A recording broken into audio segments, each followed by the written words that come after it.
Hello and welcome to the 20th episode of my Pokémon Emerald Catch Everything playthrough. Unfortunately, the audio for this episode got corrupted, so where I would normally be live narrating this series, I can't get the audio to work, and I've already deleted all the files from it. So I only have the actual finished edited video, which is a bit frustrating, but hopefully it's the last time that we have this problem. I kind of want to talk. So what I'm doing at the moment, just to go through this, is I am purchasing some TMs for some of my Pokemon. So the coins cost, I think, 80,000 Poké Dollars will get you 4,000 coins, and with those you can buy basically the best TMs in the game. So that's what I've been doing. I have basically been building up enough coins to get TMs to give Manectric Thunderbolt and Gardevoir Thunderbolt and Combusken Flamethrower. Those are the three things that I need TMs for. So yeah, that's been the main focus of what I was doing then. And I think I'm talking through now. I'm trying to remember what I did because I recorded this a few weeks ago. I'm talking through now whether to give Gardevoir Thunderbolt or Manectric Thunderbolt, and I can't remember exactly which one I did. Yeah, so just to kind of talk through plans for this series, obviously it's been much slower of recent times than it has been in the past, and I think most of the people who are watching my videos at the moment are watching for Minecraft content, which is fine. I don't really mind if people aren't watching this series. I am still going to finish it. It's definitely something I want to have completed this playthrough. I don't want to leave half finished ones on my channel particularly. But the format of the episodes with all the editing and having the Pokédex at the beginning and the end are things that I really like, and I think make the series a bit more unique. But it also does make it take a lot longer and disincentivize me to actually sit down and record these videos. So I don't know. I'm not entirely sure if I'm going to keep it in its current form, or whether I want to just kind of take away some of the editing and make it much faster for me to put together.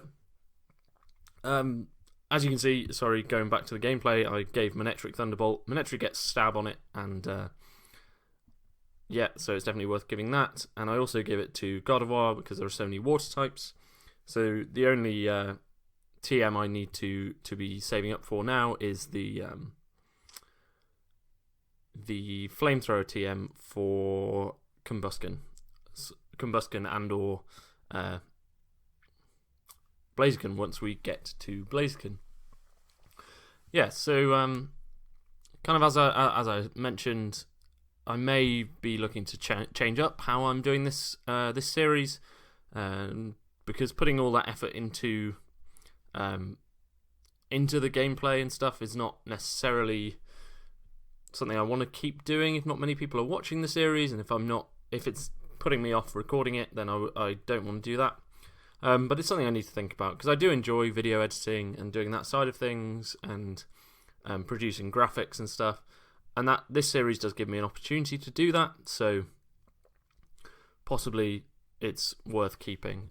But just to kind of share my thoughts and share how I'm feeling about that. So next, we have come east of Morville, and if we speak to this guy, he gives us the Good Rod, and that unlocks 4 new Pokemon, I believe. So the Pokemon it unlocks, as far as I remember, are Barboach, Carvanha, the Crawdont, the Corphish, which evolves into Crawdont, and Wailmer, I believe. So now, the next step will be me going back to Morville and hunting for these. So basically, Morville, you can get out of Morville in 4 directions, and each one has one of these new Pokemon. So east of Morville, which is where we're fishing now, you can catch Carvanha, which we managed to find, I think, without too much trouble, and unfortunately Manectric will kill it pretty much straight away, so we swapped to Laloon to weaken it slightly, and then I'll start throwing Pokeballs, I think. Carvanha is pretty powerful, but very, very frail. I think it has base 5 defense or something. So, yeah, you've got to be very careful. I mean, as you can see, I was not very careful, and apparently a stab cut from Laloon is enough to kill one. But yeah, we managed to find another one without too much trouble, and this time I just decided to Thunder Wave it, and then just start throwing Pokeballs straight away. The good thing about having Thunder Wave on Manectric is it does help with these sorts of catches. With legendaries, I think I will be using Hypnosis on them, because the boost to catch rate from sleep is bigger than paralysis or poison or burn. But paralysis was enough to catch the Carvanha in a Pokeball, and so we can. And yeah, see, these graphics I really like, and I think they look really cool. But it's just a question of whether it's worth continuing to make them. And yeah, so now we can come west of Morville, or maybe south. Let's see which way I go. Yeah, I did go west, which I believe is Corfish that we're going to be hunting for. And the rates of these Pokemon are, I think they're all 20% encounters when fishing with a good rod. So they're not too rare, but it usually does take a few tries to find them. And so let's start fishing eventually. I probably had things to say here, which is why I've paused. I was possibly saying what Pokemon you can encounter, and after a little while we do encounter a Corfish. So Corfish can probably take a crunch, but I don't know if I use it or whether I just go for Thunder Wave. Yeah, so Corfish is paralysed, and we should be able to catch it without too much difficulty.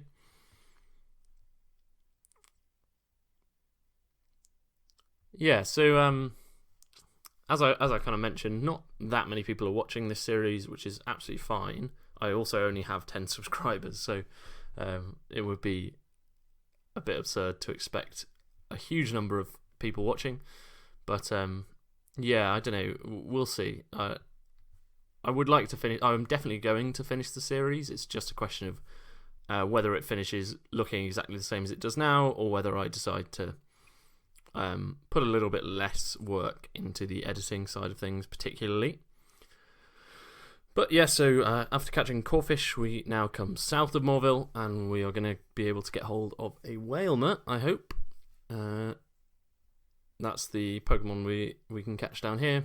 Again, I think it's a 20% encounter, and I should cut to finding one if this is not it, and it's not. So hopefully when I was originally editing this episode, I cut down. And yeah, so we grab a Whalmer, paralyze it, and catch it without too much trouble, I think. So I'm trying to think if there's too many things more to talk about in this episode. Obviously, it's a 30-minute long video, so I could either narrate all of it like this, or cut to some music or something. But I'm trying to think if there's anything else I want to talk about. I guess in kind of plans for this series, I do plan on taking it up to the Pokemon League and defeating the Pokemon League. Whether I do the post-game or not will sort of depend how motivated I am by that stage. I think it's quite a good end. I quite like with a Pokemon Let's Play that you can end it at the Pokemon League, or you can carry it on. So having that option is good. And then whether I would do a playthrough of another Pokemon game, I'm not sure. I think I might quite like to do Pokemon Red, because I've never actually played the original Pokemon games. Or possibly do some Pokemon Showdown stuff. Unfortunately, I'm just not very good at Pokemon Showdown. If you don't know, competitive Pokemon is like online battling usually. So some people do it on a cart, and there are various different rules. So you can do single battles where it's 6v6, one Pokemon at a time, Or you can also do VGC format, which is 4 Pokemon on each team, and it's a double battle. So I think that's quite interesting, but it's not a format I've ever really tried. But the good thing about singles is that there are different tiers. So the top tier is like OU, overused, and then it kind of steps down from there. And that allows you to basically use any Pokemon you want at a level, because those levels, they're sort of standardized. So Gabby and Tai, just jumping away from competitive Pokemon, this double battle is the second battle we've had against Gabby and Tai, and we're going to be fighting them quite a lot because they are a very good source of money in this game. So I think they give you about 8,000 Pokédollars per fight, and you can also cycle through them. So they spawn in 3 different places, and once you beat them in one, they move to the next one. So once you have access to Fly and you've beaten them 3 times, you can basically beat them over and over again. And so that's how we're going to be getting our Flamethrower TM and any other TMs that we end up requiring in the future. They do get up to quite a high level though, so they are, I think, in their highest level, they're about level 41. So we wouldn't be able to take them on at the moment, but hopefully by the time we get to their 3rd phase, we're quite strong. And it's a good source of XP as well.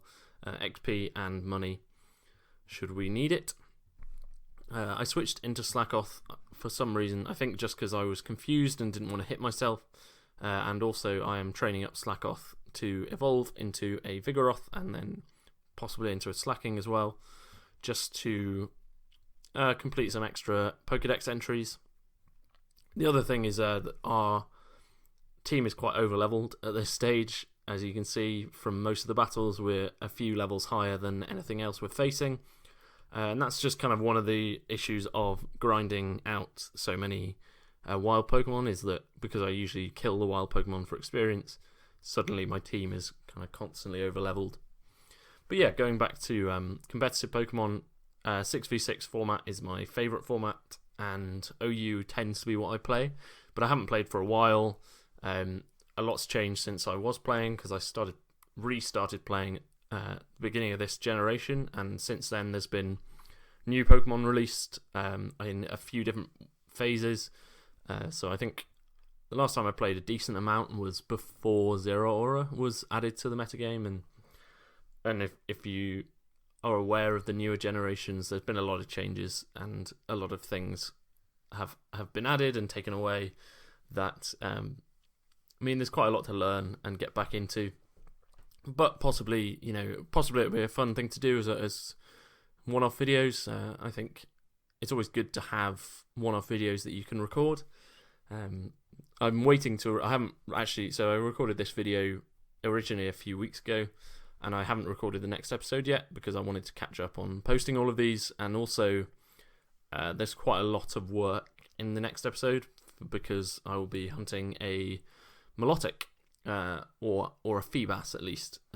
Milotic will probably come in a couple of episodes' time, but I need to do the preparation work for that, and Feebas is the rarest Pokemon in the game, so it's harder to get hold of than Latios or any of the other rare Pokemon, pretty much.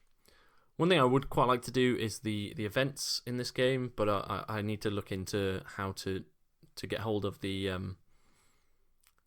if there's an action replay code or something that you can use to access these events from the ROM that I'm using, because I think it would be quite fun to show those events, and I've never experienced them before. Some of them do just seem like a lot of stairs, but and so one of the dilemmas I was facing in this area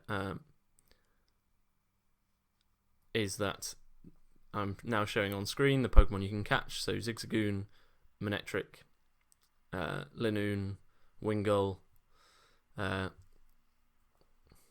Electrike, not in this order, and I don't have the percentages in front of me, apologies, but I do remember that Kecleon is a 1% encounter, and having come off the back of some other quite long grinds for Pokemon recently. I was umming and ahhing about whether or not to hunt for Kecleon in this area, because there are some guaranteed encounters of Kecleon further along.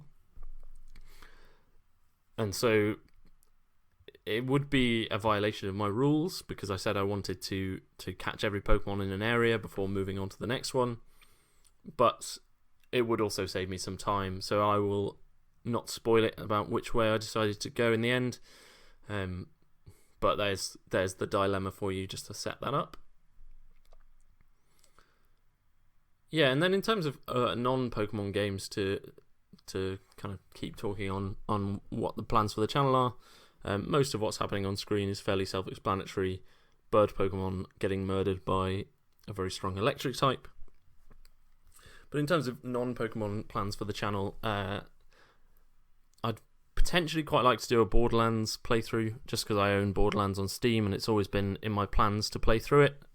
But it will slightly depend on if my computer can run it cleanly with OBS open, and I have quite a low-powered laptop, so I have to be careful with games. I mean, if you've watched some of my Minecraft videos, you can see I've struggled with frame rate issues on that series, even with mods to improve frame rate and everything.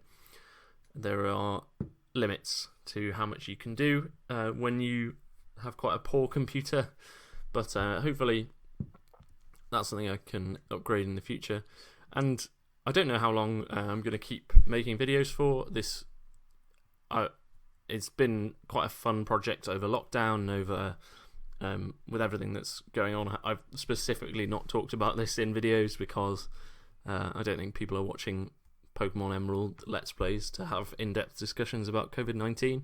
But in terms of, for me, just being kind of stuck in my house, it's been really fun to make videos again, and to get back into making Minecraft maps and to doing all of these things that I haven't done for a while and haven't had time to do for a while. But yeah, I will be starting full-time work soon, and then I just won't have the time available to make videos in quite the same way. I do have a few episodes of Harbinger developer commentary recorded, so at least that will continue for a while. And I'm hoping that I'll be able to record series like that as well. I think 10 to 15 episodes is kind of an ideal length for a series of that style.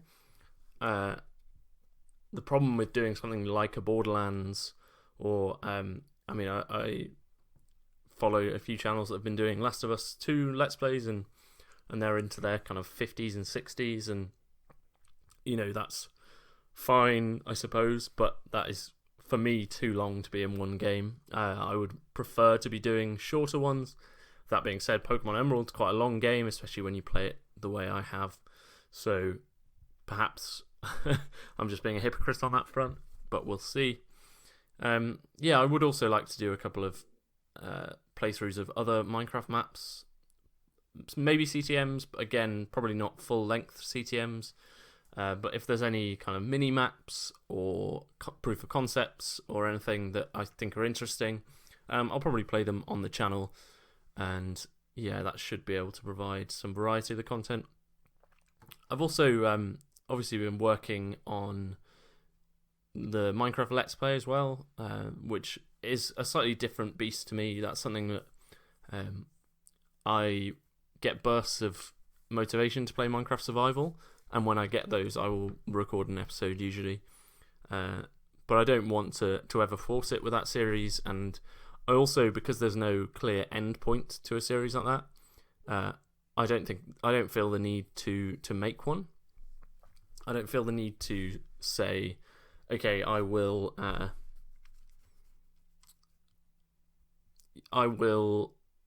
push through these 10 episodes and then I will get this goal done and then I'll be able to end the series, because to me it's much more like, with a Minecraft Let's Play, it's a sandbox, right? So when I have motivation and when I want to do a project and when I'm feeling in the mood to edit the videos for it and everything, then I'll record an episode. I've just recorded and finished editing episode 2 of that series, So that should be up on Thursday. I'm recording this voiceover on Wednesday. Episode 2 of the Let's Play should be up on Thursday, and this will probably go up on next Thursday, maybe. Wait and see on that front. I need to check.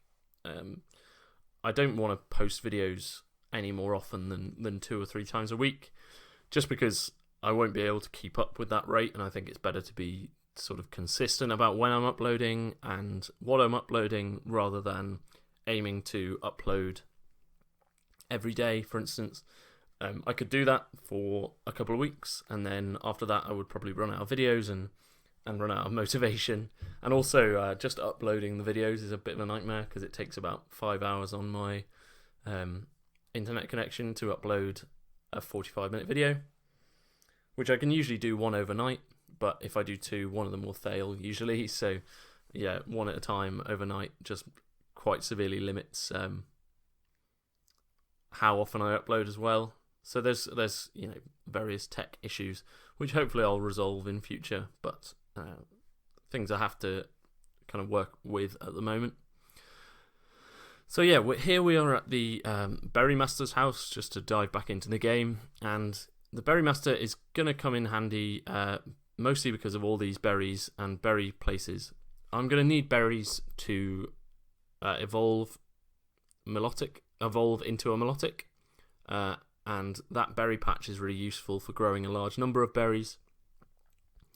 So yeah, and the Berry Master gives you a certain berry every day. I think it's just a different random one. He gives you a couple every day, and his wife, if you say certain phrases to her, she will give you specific berries. So she is one of the ways that you can get hold of a berry that raises beauty. So that's what you need to evolve Feebas.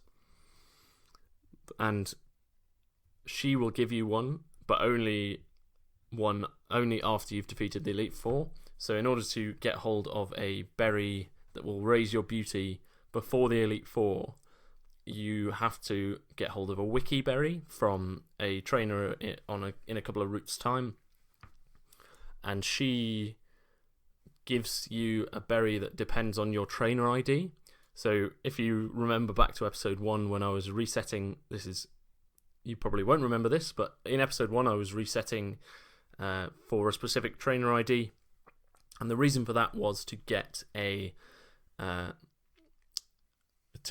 think a trainer ID that ends in 6 or 1, and if you have one of those two, you can get a wiki berry from someone a bit further along in the game, and that will allow you to create Pokeblocks that raise beauty before the Elite Four. So that's the only way you can get hold of a Milotic in the earlier parts of the game, which is quite interesting mechanic, I think. So yeah, here I'm contemplating whether or not to catch Kecleon before moving on, and also showing off the fact that the Mimic Circle will move copying your movements. So yeah, I do decide to catch a Kecleon and to hunt for one, and whilst I was doing that, whilst I was grinding for that, Slakoth leveled up a bit and got to evolve into a Vigoroth. So Vigoroth is the middle evolution of Slakoth to Vigoroth, and has the ability Vital Spirit. So whereas its prior and the pre-evolution of Vigoroth and the evolution of Vigoroth both have Truant, and a very lazy Vigoroth is, in the lore at least, unable to go to sleep, has Vital Spirit. And yeah, so I cut out most of the grind to us finding a Kecleon, and that 5-second transition makes it seem very fast, but actually it did take me, I think, about an hour or 2 just to find it. It was a really difficult Pokemon to find. I ran away from most of the Pokemon, but not all of them. And so yeah, I went back and healed up in Moorville and came out again, and you can see a couple of levels on Manectric and other things as well as Vigoroth now being level 22. Yeah, so now we are going to head further up to come into the grass in the new area. I'm just talking through the levels on the Pokemon, and I'm switching Gardevoir to the front because it's our lowest level of our 4 main Pokemon at this stage. So if we head up here, we are going to finish off this episode with the Mimic Circle and catching the Pokemon in this grass as well. So the Mimic Circle are a group of trainers who walk around in this grass, and you can see that they move when your player changes direction, effectively. And I will not be using a repel because I want to...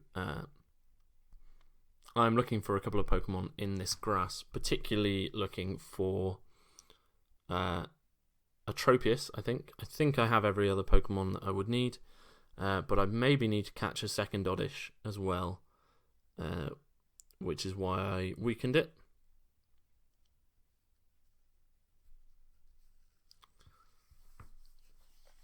And so now with, hopefully at half health we can catch it with a Pokeball or a Great Ball. And I'm just waiting to see what I do. And I use a Great Ball, So Oddish evolves into multiple different Pokemon. And this one I think is just a higher level than the other ones we've got. So it will evolve faster. But you can evolve Oddish into Vileplume, or into Gloom, and then into Vileplume, or into Blossom. So there are 2 different Pokemon that you can get from catching Oddish, hence why I need more than one. And so here we start the first fight against the Mimic Circle. And these are all pretty low-level trainers. There's nothing too scary about it. It's not really a boss gauntlet. The only thing I did forget to do, though, was wake up my Gardevoir before beginning. Gardevoir will, however, trace Speed Boost, so we will have a very speedy Gardevoir once we get out of this section. And hopefully we wake up and hit the Ninjask, because a double-teaming Ninjask is pretty weak. But if it gets up enough boosts, and it does have double team, and I think this one might have Sword Stance as well. So if you're not careful, it can cause you some issues. But so this is one of the flutes that we got from walking in the ash,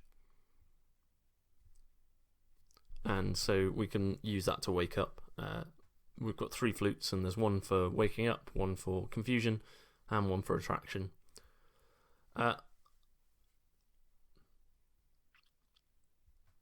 So we do take a Fury Cutter. Fury Cutter is a move, it's a bit like Rollout, if you know what that does. So every time it hits, it gets progressively stronger. So you have to be wary of that happening. Because although it only did 7 damage that time, the next one is going to do 14 if it uses it in succession, but it does switch to Sword Stance, which again could be a bit scary. If I got swept by a level 25 Ninjask, it would be slightly embarrassing, but not impossible.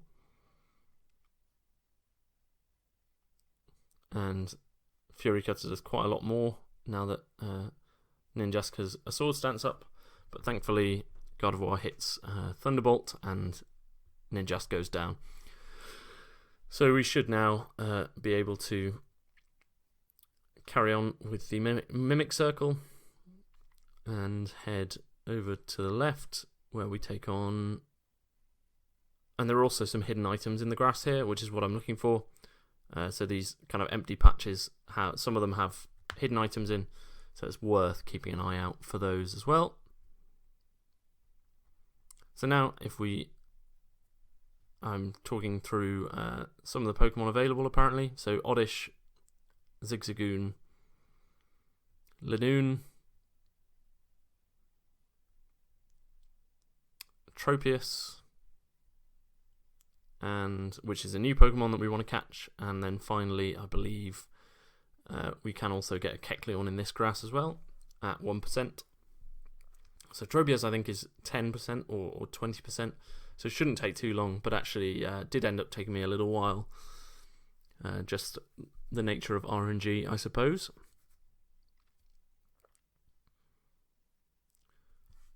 But yeah, Silcoon shouldn't offer too much trouble to a significantly higher leveled Gardevoir, and it goes down without any real problems. Beautifly is the evolved form of Silcoon, and so it's a bug flying, so T-Bolt will take care of this without any real trouble either.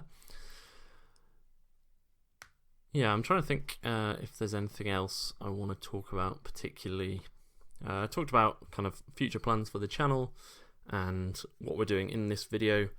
So next video, in this series at least, will be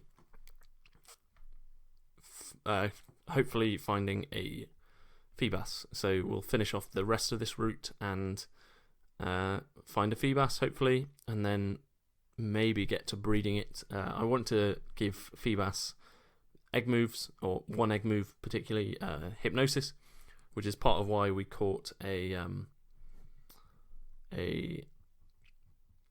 Spinder, although actually now that I'm thinking about it, we won't be able to do that until we get to the Safari Zone, because in order to teach Feebas Hypnosis, you have to breed a Hypnosis Golduck first, or Psyduck, and then use that to take the egg move from Spinder, who learns it from Level Up, all the way over to Psyduck, and then to Feebas. So this is one of these chains that you've got to build, where Psyduck shares an egg group with Spinder, and then also shares an egg group with Feebas. So yeah, we won't be actually getting hold of our Milotic until we get to the Safari Zone, but we do at least have that to look forward to. And yeah, so Vigoroth is continuing to level up. I'm aiming to get Vigoroth into a slacking before too long. And yeah, so I think I'm going to end my narration here. There's still a few minutes left of the video, but I've kind of run out of things to say, and I don't think there's any point particularly forcing it. But thank you for watching the video. I am sorry about the post commentary being slightly lackluster, and hopefully next episode is live commentary and I'm more able to give a proper explanation of what I'm doing and why I'm doing it. But yeah, thank you very much for watching the video. I hope you enjoyed the rest of it, and I will see you next time.